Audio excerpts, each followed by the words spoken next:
Let's talk a little bit about how do you add a green screen.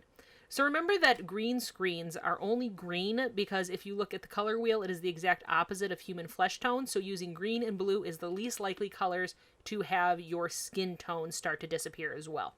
And then green versus blue really just is dependent on what the person is wearing. So we're going to take a look at how do you actually use a green screen using some pre-generated footage, and then I do have a shot that was filmed in a class as well, and it'll kind of help give you an idea of how do you edit good green screen footage versus footage that maybe wasn't filmed quite as well. So let's start by taking just a look at some green screen footage to begin with. These are some photos, and we'll just kind of generically do it. Let's open up this one. Okay, here we go. It's just a still of somebody skydiving that works, so I'm going to throw that into the timeline. As always, this will work exactly the same with videos as it is with photos.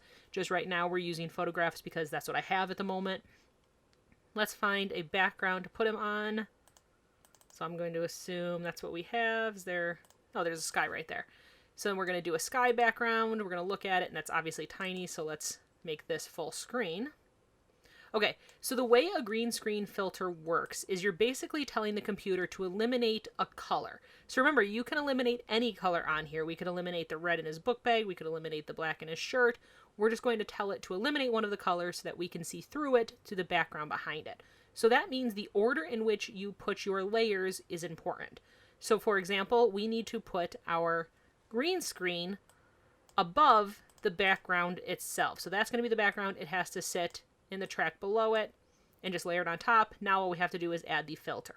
Adding a green screen is extremely, extremely easy, especially if you have something that's pretty consistent like this right here where it's all computer generated. It's all one shade of green, so it looks really good. How we add our green screen is by going into our effects folder. And we need to make sure that we're on the green screen image right here. So we're going to open up effects control. I'm just going to close these motion windows right now just so that they're out of the way. We go into the video effects folder, and I can already tell you that it is in the keying folder.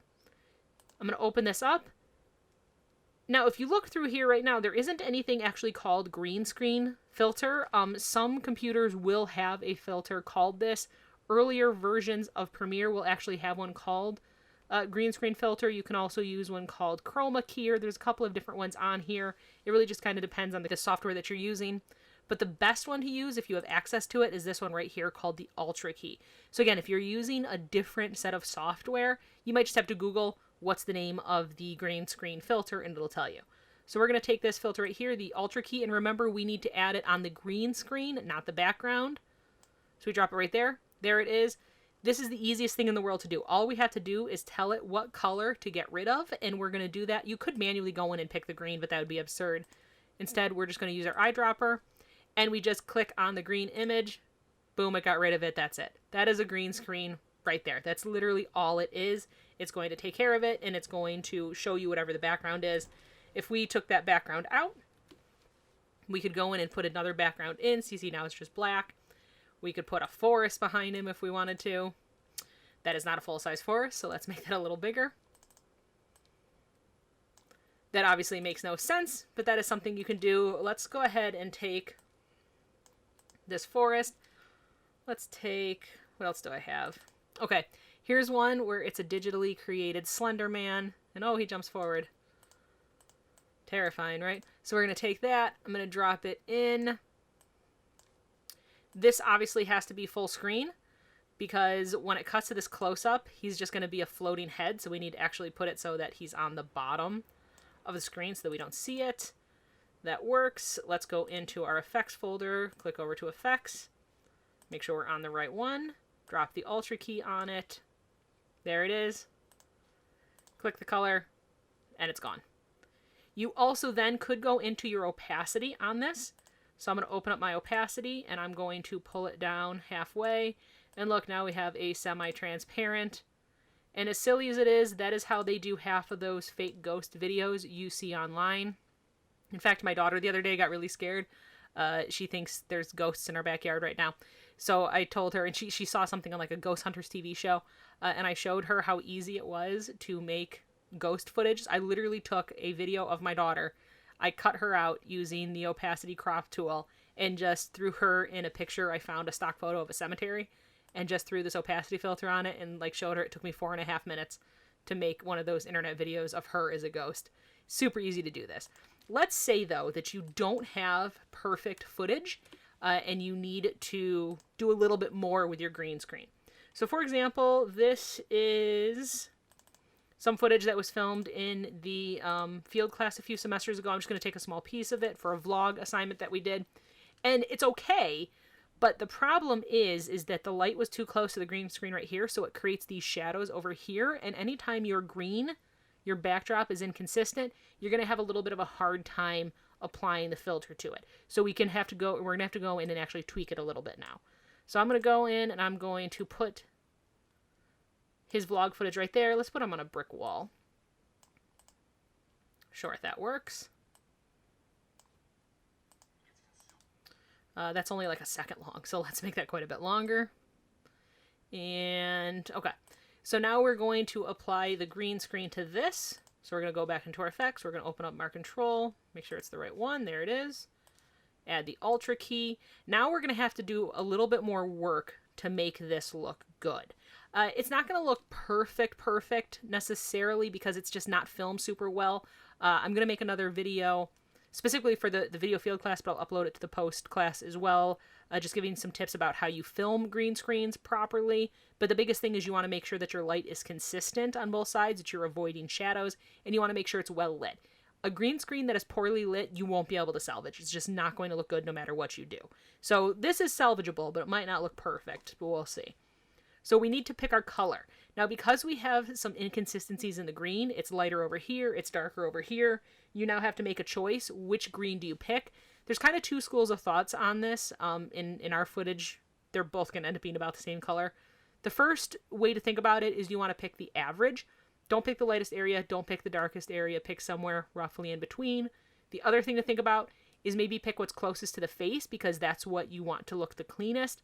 In our case, closest to the face is about that medium green, so it's going to look the best. So we're going to click right there.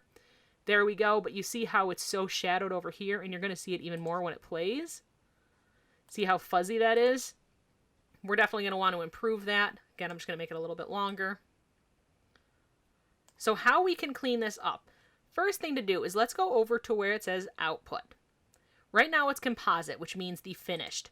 If we take it and go to alpha channel, it'll turn it into black and white. And what that does is it just makes it so it's a lot easier to see. So what we're looking for is for his body, his outline to be perfectly white and the background to be 100% dark. Now that we can see that there's all this white area in there, it gives us a better idea of what to fix. You can really just kind of play around with not necessarily the color correction, but the matte cleanup and the matte generation. You know, you can choke it, soften it, contrast it. You play with those a little bit, but the best ones to look at here is your highlight, shadow, tolerance, and pedestal. These are the four that are going to make the most impact. So tolerance and pedestal deal with basically how blacks are your black. And I find these are the two that help the most. So I'm just going to take this and I'm going to crank. Pedestal's not doing much, or tolerance isn't doing much. Let's play with pedestal. Look at that. Look how much just cranking our pedestal up did. Didn't affect him at all. If we take it too far, like let's take our shadow for a second. If I take it too far and you see how he now has all this black in him, if we send this back to normal, he's now going to be transparent. So we want to make sure we don't do that. So I'm going to take my shadow back to, I believe it was at 45. So I'm just going to type 45 in. That must not have been at 45. Okay, 62. That's fine. Maybe pull it back a little bit. There we go. So we have a little bit over in the corner, but that's okay. If you say you do have this little tiny bit in the corner, you always could just go and crop that part out. A lot of times you will do that. You just have to be careful that at no point does their like body, if their hand reach up there or do anything like that, because then that's going to crop out. But if you ever needed to go in and crop a little bit in the corner, you absolutely can.